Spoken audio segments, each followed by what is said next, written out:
कुनै पनि हालतमा देशको कम्युनिस्ट आन्दोलन फुटाउनु पर्छ भन्ने थियो। त्यसको मतिया, त्यसको खेलौना, त्यसको चाहिँ नेतृत्व हामी गरिरहेका छौँ, हामी कम्युनिस्टले गरिरहेका छौँ। नेताहरूले जतिसुकै क्रान्ति गरे पनि फेरि आफ्नो व्यक्तिगत स्वार्थको लागि बढी केन्द्रित गरे। आफ्नो गुटीय स्वार्थ, आफ्नो पार्टीको स्वार्थ र आफ्नो व्यक्तिगत स्वार्थमा बढी केन्द्रित भयो। राष्ट्र र जनतालाई केन्द्रबिन्दुमा राखेर ध्रुवीकरणको जाँचो विषय छ।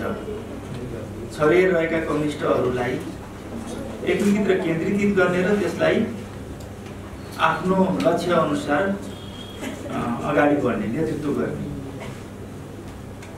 त्यसको लागि सर्वप्रथम त हामीले कम्युनिस्टहरूलाई ध्रुवीकरण गर्नको लागि मुख्य गरिकन विचार राजनीति योजना कार्यक्रममा एकरूपता मूल रूपमा मोटामोटी रूपमा एकरूपता आउन जरुरी हुन्छ। मूल कार्यदिशामा हामीले हिर्काउन जरुरी छ। त्यसमा नेपालका कम्युनिस्टहरूमा मूलतः 3टा धार देखा पर्दछ। एउटा संसदीय प्रकारको धार, कम्युनिस्ट भएर पनि हामीलाई संसदीय अभ्यासमा मात्रै अगाडि बढाइरहन चाहने प्रकारको धार। एक प्रकारले भन्यो 2047 सालको संविधानबाट पनि सन्तुष्ट भएको धार। 47 सालको संविधान भए पनि हुन्छ भनेर त्योभन्दा अगाडि नजान चाहने परिवर्तन।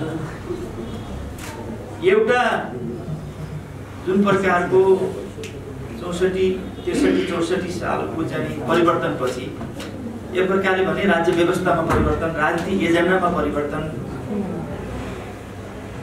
आइसकेपछि हामीले मूल रूपमा परिवर्तनपछि जनताका अधिकारहरूलाई जो संविधानमा संस्थागत गरिसकेपछि, नयाँ संविधान गरिसकेपछि त्यो धारलाई समातेर हिँड्ने अर्को धार भनेको यो परिवर्तन अलि अधुरो छ, त्यसकारणले अझै क्रान्ति गर्नुपर्छ भनेर। यो 3टा धारमा नेपालको कम्युनिस्टहरू विभाजित भएका छन्। र अहिले विप्लवले नेतृत्व गरेको नेपाल कम्युनिस्ट पार्टी पनि मूल रूपमा शान्तिपूर्ण प्रक्रियामा आएको छ। यद्यपि उहाँहरूले एकीकृत क्रान्तिको चाहिँ एउटा कार्यदिशा बनाइरहनु भएको छ। त्यसमा हामीले काफी मात्रामा छलफल गर्नुपर्ने हुन्छ। मेरो विचार यो 2टा अतिबाट हामी बच्नुपर्छ भन्ने लाग्छ। हामीले जे परिवर्तन ल्याएका छौँ, जुन संघीय गणतन्त्र ल्याएका छौँ र अब जनताको जनवादको जगमा टेकेर अब समाजवादी व्यवस्थाको लक्ष्य राख्नुपर्दछ। मूलतः हामी शान्तिपूर्ण कार्यदिशाको आधारमा, राजनीतिक कार्यदिशाको आधारमा हामी अगाडि बढ्न आवश्यक छ। शान्तिपूर्ण कार्यदिशाको अगाडि बढ्दै जाँदा संविधानमा टेकेर शान्तिपूर्ण प्रतिस्पर्धाको माध्यमबाट अब उत्पादक शक्तिहरूको विकास गरेर जो हामीले आर्थिक समृद्धि, आर्थिक क्रान्ति भनिरहेका छौँ, त्यसको विकास गर्दै हामी समाजवादमा जाने र साम्यवादमा जाने लक्ष्य हामी राखिरहेका छौँ। यो बाटो नै सबभन्दा वैज्ञानिक र वस्तुवादी बाटो हो। शान्तिपूर्ण प्रतिस्पर्धाको माध्यमबाट यी सबै चिजहरू ब्यालेटबाट पनि हामीले कुनै पनि पार्टीले आफ्ना विचारहरू, आफ्ना योजनाहरू, आफ्ना कार्यदिशाहरू राष्ट्र र जनताका चाहिँ इच्छा आकांक्षाहरूलाई जनताको शान्तिपूर्ण माध्यमबाट जनताको बीचमा गएर प्रतिस्पर्धाको माध्यमबाट राष्ट्रपति, प्रधानमन्त्री, सरकार, सामान्य बहुमत, 2/3 बहुमत सबै किसिमको सम्भावना रहँदै हामी अब यो परिवर्तनको जगमा टेकेर, जनताको जनवादको जगमा टेकेर अब हामी समाजवादी लक्ष्य जो हामीले संविधानमा पनि उल्लेख गरेका छौँ, हामीले त्यो व्यवस्था ल्याउन सक्छौँ। यदि बीचमा त्यसरी शान्तिपूर्ण बाटोको माध्यमबाट जाँदा जाँदै कुनै त्यस्तो अवरोध आयो, समस्या आयो, सङ्कट आयो भने,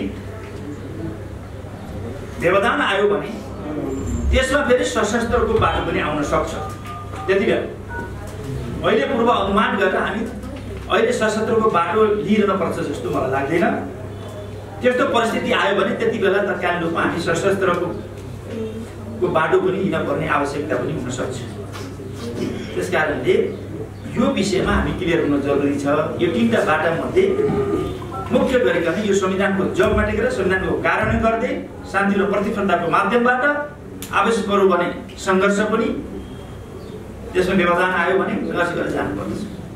जहाँसम्म अहिले हामी देखिरहेका छौँ, हामीले यसभन्दा पहिला हामीले अब राजनीतिक व्यवस्थामा परिवर्तन ल्यायौँ, राजनीतिक एजेन्डामा परिवर्तन, जनताका अधिकारहरू संविधानमा संस्थागत गरिसकेपछि हामीले अब देशको समृद्धिको लागि, आर्थिक समृद्धिको लागि भनेर हामीले अब देशका छरिएर रहेका कम्युनिस्टहरूलाई एकीकृत र केन्द्रीकृत गर्नुपर्छ, ध्रुवीकरण गर्नुपर्छ भनेर नेपाल कम्युनिस्ट पार्टी एमाले र नेपाल कम्युनिस्ट पार्टी माओवादी केन्द्रको बीचमा हामीले चुनावी तालमेल गर्यौँ र जुन किसिम झन्डै 2/3 बहुमतले जनादेश प्राप्त भयो र हामीले उत्साहित भएर हामी पार्टी एकता पनि गऱ्यौँ। त्यो पार्टी एकतापछि 2-3 वर्ष नपुग्दै ठुलो विवाद सुरु भयो, अस्वस्थ प्रकारको सङ्घर्ष सुरु भयो। त्यो सङ्घर्ष कुनै वैचारिक राजनीति, कार्यदिशा, योजना, कार्यक्रम, विधि, प्रक्रिया, मापदण्डसँग सम्बन्धित थिएन। स्वार्थमा केन्द्रित भएर त्यो पार्टीमा त्यो अस्वस्थ प्रकारको स्वस्थ अन्तर्सङ्घर्ष भयो। स्वार्थको कारणले अस्वस्थ भएर त्यो पार्टी विभाजनतिर गयो। अनि विभाजनको मुखीमा जाँदै गर्दा हुँदाहुँदै गएर हामी एकताको लागि धेरै मेहनत गरेका थियौँ, ध्रुवीकरणको लागि धेरै मेहनत गरेका थियौँ, हामीले एकता बचाउनको लागि मेहनत गर्यौँ, तर त्यो एकता बच्यो। र पछि सर्वोच्च अदालतले, हामी सबैलाई जानकारी छ, आफ्नो आफ्नो पार्टीमा एमालेमा फर्क्यो, माओवादी केन्द्रमा फर्क्यो भनेर लाग्यो। अब राजनीति पार्टीहरूले, नेताहरूले, जनताहरूले गर्ने हो। सर्वोच्चले राजनीति गर्यो। व्यक्तिको स्वतन्त्रताको कुरा पनि हुन्छ, कुन पार्टीमा लाग्ने, कुन पार्टीमा नलाग्ने, नयाँ पार्टी खोल्ने या नखोल्ने भन्ने व्यक्तिको स्वतन्त्रता हुन्छ। यो पार्टीमा लाग, यो पार्टीमा नलाग भन्ने यस्ता प्रकारका निर्देशनहरू हुने स्थिति आयो। र त्यो स्थितिबाट पनि हामी अगाडि बढिरहेका छौँ। अहिले पनि चाहिँ कम्युनिस्टहरूको एकताको आवश्यकता अहिले पनि छ। त्यो एकता विचार, राजनीति, योजना, कार्यक्रम, विधि, प्रक्रिया, मापदण्ड, राष्ट्र, जनता र समृद्धिको लागि केन्द्रबिन्दुमा राखेर हामीले त्यो एकताको लागि अहिले पनि हामीले चाहिँ पहल गर्नुपर्दछ। एकपल्ट विभाजन भयो भनेर हामी निराश हुने कुरा आयो। 270 वर्षको राजाको निरङ्कुश व्यवस्था भनौँ, हामी 70 वर्षसम्म लडेर चाहिँ ल्यायौँ। हामी सुरुमा हामीले कसैले बताएको थिएन कि यो चाहिँ राजाको निरङ्कुश व्यवस्थालाई ध्वस्त पारिन्छ भने। कयौँ हार भयो भने, कयौँ जित भयो भने, अन्ततः हामी जित्यौँ। त्यस्तै कयौँ चाहिँ विभाजन, एकता हुन्छ, विभाजन हुन्छ, टुटफुट हुन्छ, यी सबै हुँदाहुँदै पनि हामीले फेरि एकता असम्भव रहेछ भनेर सोच्नु हुँदैन। हामीले एकतालाई फेरि केन्द्रबिन्दुमा राखेर छरिरहेका कम्युनिस्टहरूलाई एकीकृत र केन्द्रीकृत गरेर ध्रुवीकृत गर्ने उद्देश्यले हामी फेरि पनि पहल गर्नुपर्छ। र हामी वैचारिक राजनीतिक योजना, कार्यक्रममा, कार्यदिशामा हामी केन्द्रित भएर बहस गऱ्यौँ भने फेरि चाहिँ विभाजन हुँदा के हुँदो रहेछ, एकता हुँदा के हुँदो रहेछ भन्ने कुराको पनि एउटा चाहिँ महसुस हुन्छ। त्यसपछि अब हामी सबैलाई जानकारी छ, विवाद तपाईँ हामीलाई जानकारी छँदैछ कि यस्तोसम्म भयो कि आफ्नो मुख्य दुश्मन, आफ्नो मित्र शक्तिसित एउटै पार्टीमा काम गरेका साथीहरूलाई र सरकारलाई छोडेर ध्वस्त गर्नको लागि विपक्षको नेताले प्रधानमन्त्री बनाउने सम्मका हरकत भइसकेपछि त लीलाजीले जित्दै हुनुहुन्छ। यो त आश्चर्य हो, यो त दुनियाँमा यस्तो हुँदैन गएको काम भइसकेपछि यो दुनियाँमा यस्तो भेट्न गाह्रो हुन्छ भने टिप्नै पर्दैन, दिमागमै छँदैन। त्यसपछि यो दुनियाँमा आफ्नै पार्टी एकता गरेर प्रथम अध्यक्ष बनाइएको छ, प्रधानमन्त्री बनाइएको छ, संसद दलको नेता बनाइएको छ सर्वसम्मत। अनि के चाहिँ पुगेन, के आवश्यकता पुरा भएन, के विवाद हो, के इच्छा लाग्यो, त्यसपछि त प्रतिपक्षको नेतालाई प्रधानमन्त्री बनाउनको लागि हरकत गरेर हिँड्ने कुरा हो। मानौँ चाहिँ अब संसद त्यस्तो भइसकेपछि संसद विघटन गरेर चाहिँ नयाँ चुनावमा जाने कुरा प्रगतिशील हो कि? अनि संसद पुनर्स्थापनाको नारा लाएर विपक्षको नेतालाई रोजेर प्रधानमन्त्री बनाउने कुरा प्रगतिशील हो? यो एउटा अध्ययनकै विषय हो। यो मैले तपाईहरु मिडियाका साथीहरु र नेपाली जनताहरुलाई राजनीतिक साथीहरुलाई म जिम्मा लगाउँछु यसको अध्ययन गर्नको लागि। यो कोही कुन सही हो? तर मेरो विचारमा के छ भनेदेखि आफै बनाएको प्रथम अध्यक्ष र प्रधानमन्त्रीलाई सर्वसम्मत नेतालाई अब छोडेर विपक्षको नेतालाई प्रधानमन्त्री बनाउन जाने यो चाहिँ अरू विडम्बनापूर्ण मान्नु पर्दछ भन्ने लाग्छ। र आफ्नै पार्टीभित्रबाट चाहिँ अर्को चाहिँ प्रधानमन्त्री खोजे पनि हुन्थ्यो, त्यो लडाइँ लड्न सक्नु पर्दथ्यो। त्यो विपक्षको नेतालाई प्रधानमन्त्री बनाउने कुरा अब यस्तो भइसकेपछि पार्टी एकता हुने कुरा भयो। अर्को पनि प्रश्न छ कि चाहिँ यो आफ्नै पार्टीभित्र यस्तो किसिमको अस्वस्थ अन्तरसङ्घर्ष र संसद र सरकार र नेताको चाहिँ भूमिका नदेखिसकेपछि, सरकारमा कामै गर्न नदिइसकेपछि संसद विघटन गरेर चुनावमा जाने कुरा प्रगतिशील हो कि? यही संविधान अन्तर्गत चुनावमा गएर जनादेशमा जाउँ भन्ने कुरा प्रगतिशील हो कि? मैले अगाडि भने संसद बिउताएर फेरि प्रतिपक्षको नेतालाई प्रधानमन्त्री बनाउनु, त्यसमा पनि आजको दुनियाँमा हाम्रो नेपालको राजनीतिमा यो राजनीतिक पार्टी नेता र सांसदको अधिकार शक्ति प्रत्यधिकरणको सिद्धान्तको अनुसार पनि कार्यपालिका, व्यवस्थापिका र न्यायपालिकामा आफ्नो आफ्नो क्षेत्राधिकार हुन्छ। त्यो क्षेत्राधिकार भन्दा बाहिर गएर नेपालको राजनीति गर्ने, नेपालको लागि नेपाली जनताको राजनीति गर्ने अधिकार नेपाली जनतामा, नेपाली राजनीतिक पार्टीहरुमा, नेपालका जनप्रतिनिधिमा, सांसदहरुमा हुन्छ कि यो सर्वोच्चमा हुन्छ? सर्वोच्चलाई पनि कसले चलाउँछ भन्ने कुरा यतिसम्म कि यो संसद विघटन गरेर चुनावमा जाने कुरा मानिएन भने पनि संसद पुनर्स्थापना गराइदिएर त्यो चाहिँ प्रधानमन्त्री चुन्ने, सरकार चुन्ने अधिकार संसदलाई दिए हुन्थ्यो। सिधै चाहिँ परमादेश अनुसार जनादेशलाई छोडेर परमादेश अनुसार टिको लाएर पठाइदिन्छ। त्यसमा पनि हुइप नलाग्ने 76-5 मा सिधै टिको लाएर प्रधानमन्त्री पठाइदिने, हुइप नलाग्ने। यसो भइसकेपछि 76, 2, 3 र 4 को के काम छ? अब त संसद किन बेच खरिद बिक्री अब अहिले देखिहालिएको छ नि, अहिले तपाईहरुले देखिरहेका छन्। त्यो बाहेक अरु के हुन सक्छ? अहिले हामीले देखिरहेका छौं कि अध्यादेश संसदमा या पार्टीमा, केन्द्रीय समितिमा, संसद वा पार्टीमा 20% केन्द्रीय समिति 20% ल्याएपछि सब पार्टी पुर्याउन मिल्दैन। यो त्यसैको निरन्तरता देशका सबै चाहिँ पार्टीहरूलाई यो कम्युनिस्ट पार्टीलाई फुटाउने, कम्युनिस्ट पार्टीलाई ध्वस्त पार्ने, हाम्रो देशका राजनीतिक पार्टीका नेताहरू, त्यसमा पनि कम्युनिस्टका नेताहरू पनि त्यसले मतियार बन्ने, विदेशीका पनि कि देशीका पनि कसैका मतियार बन्ने, यो दौडमा हिँडिरहेको छ। बरु कम्युनिस्टहरूलाई ध्रुवीकरण गरेर जानुपर्दछ, त्यति भए पनि एकीकृत गर्नुपर्छ। कहाँ कहाँ हाम्रा त्रुटि भए, कहाँ कहाँ हाम्रा कमजोरी भए, त्यो कुरा चाहिँ करेक्सन गरेर जाने कुरामा, छलफल गर्ने कुरामा मान्न सकिन्थ्यो। तर चाहिँ के छ भने त्यसमा दौडिरहने साथीहरू। नेपाल एउटा यस्तो देश छ कि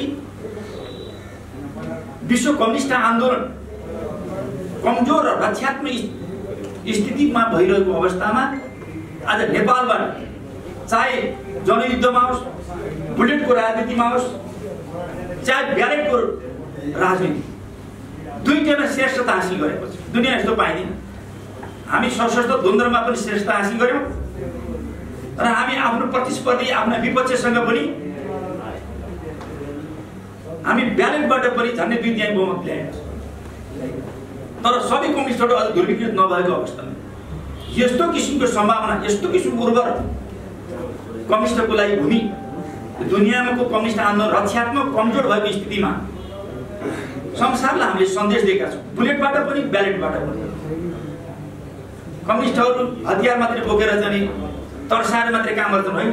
आफ्नो शान्तिपूर्ण तरिकाले आफ्नो प्रतिस्पर्धीसँग ब्यालेटबाट पनि हामीले श्रेष्ठता हासिल गरेको इतिहास हो। यो दुनियाँका कुनै पनि प्रतिक्रियावादी शक्तिहरूलाई साम्राज्यवादी शक्तिहरूलाई यो मन परेको थिएन। कुनै पनि हालतमा देशको कम्युनिस्ट आन्दोलन फुटाउनु पर्छ भन्ने थियो। त्यसको मतिया, त्यसको खेलौना, त्यसको चाहिँ नेतृत्व हामी गरिरहेको छ, हामी कम्युनिस्टले गरिरहेको छौँ। कसरी ध्रुवीकरण हुन्छ? यस्तो ध्रुवीकरण हुनको लागि आफ्ना कमी कमजोरी हो, कसैको मतियार नबनिकन हामी अगाडि बढ्न जरुरी छ। त्यसकारण ध्रुवीकरण आज पनि आवश्यक छ। त्यसकारणले मुख्य कुरा कमसेकम मार्क्सवाद लेनिनवाद हामीले भन्छौँ, माओवाद पनि भनौँला, माओ विचारधारा भनौँला अथवा नभनौँला, आफ्नो ठाउँमा यिनी छँदैछ। त्यो जमानामा मार्क्सवाद लेनिनवाद उत्कृष्ट दर्शन मनुष्य, उत्कृष्ट राजनीति, उत्कृष्ट चाहिँ सिद्धान्त थियो। त्यसैको जगमा टेकेर आजको दुनियाँको सामाजिक अन्तर्विरोधको हल दिन परेको छ। आज चाहिँ विचारको क्षेत्रमा, प्रविधिको क्षेत्रमा, विज्ञानको क्षेत्रमा, अर्थशास्त्रको क्षेत्रमा, राजनीतिक क्षेत्रमा काफी मात्रामा उथलपुथल र परिवर्तन भएको छ छोटो समय। यो यसको आधारमा बनिएको जो सामाजिक अन्तर्विरोध छ, सामाजिक अन्तर्द्वन्द्व छ, त्यसको हल आजको दुनियाँमा मानव जातिले खोजेको छ, नेपाली समाजले खोजेको छ। त्यस कारणले अब मार्क्सवादको, लेनिनवादको, कम्युनिस्ट आन्दोलनको, दर्शनको जगमा टेकेर आजको चाहिँ सामाजिक अन्तर्विरोधको हल दिने विचार चाहिएको छ। त्यतातिर कसैको ध्यान छैन। नेताहरूले जतिसुकै क्रान्ति गरे पनि फेरि आफ्नो व्यक्तिगत स्वार्थको लागि बढी केन्द्रित भए। आफ्नो कुटीय स्वार्थ, आफ्नो पार्टीको स्वार्थ र आफ्नो व्यक्तिगत स्वार्थमा बढी केन्द्रित भयो। राष्ट्र र जनतालाई केन्द्रबिन्दुमा राखेर हामीले आजको समस्याको हल दिने चाहिँ वर्ष आज आवश्यक छ। कम्युनिस्ट ध्रुवीकरणको लागि विचार र विधिमा विकास गर्न पर्ने, कार्यदिशामा विकास गर्न पर्ने आजको अवस्था। त्यतातिर केन्द्रित भयो भने हामीले कम्युनिस्ट आन्दोलनलाई ध्रुवीकृत गर्न सक्छौँ, एकीकृत गर्न सक्छौँ। सबैसँग छरिरहेका, एकता भएर पनि विभाजन भएका सबै पार्टीहरू, जो पार्टी छन्, एकतामा नआएका पार्टीहरू सबैसँग यो बहस केन्द्रित गरेर हामीले जसरी बेला बखतमा ब्यालेट र बुलेटबाट हामीले जे विश्व कम्युनिस्ट आन्दोलनलाई, विश्वको मानव जातिलाई सन्देश दिएका छौँ, नेपालमा अहिले पनि कम्युनिस्टको लागि उर्वर भूमि छ। सबै कम्युनिस्टहरूले, सबै छरिरहेका नेताहरूले, सबै छरिरहेका ग्रुपमा रहेका, पार्टीमा रहेका नेताहरूले यो विषयमा केन्द्रित गरेर बहस गरेर कम्युनिस्ट आन्दोलनलाई ध्रुवीकृत गर्ने, एकीकृत गरेर फेरि विश्व कम्युनिस्ट आन्दोलन, विश्व मानव जातिको सेवा गरेर नेपालको मात्रै, नेपाली जनता राष्ट्रको लागि मात्रै होइन, विश्व मानव जातिको लागि एउटा दिशानिर्देशन गर्ने, एउटा कम्युनिस्टहरूको लागि उर्वर भूमि नेपाल बन्न सक्छ, त्यो सम्भव छ भन्ने शुभकामना दिँदै मलाई आयोजक साथीहरूले यसरी बोलाउनु भयो। यहाँबाट पनि धन्यवाद दिन्छु। मेरा आदरणीय नेताजीहरू पनि यहाँ हुनुहुन्छ, उहाँले पनि आफ्नो विचार राख्नुहुनेछ।